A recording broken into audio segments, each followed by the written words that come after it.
একটি বিড়াল এবং তার বাচ্চাকে নিয়ে জঙ্গলের ভিতর দিয়ে নদী পার হচ্ছিল। হঠাৎ করে বাচ্চাটি নদী থেকে পড়ে যায় এবং বাচ্চাটিকে সাপে আক্রমণ করে। বাচ্চাটি দৌড়ে পালানোর চেষ্টা করে।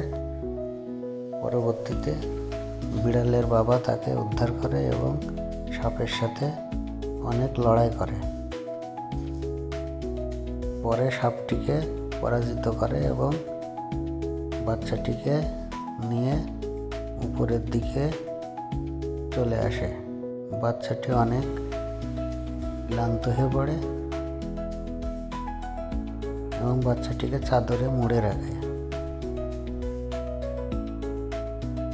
তারপরে বাচ্চাটি তার বাবাকে দেখে দৌড়ে তার বাবার কোলে যেয়ে ওঠে এবং খুব সন্তুষ্ট হয়।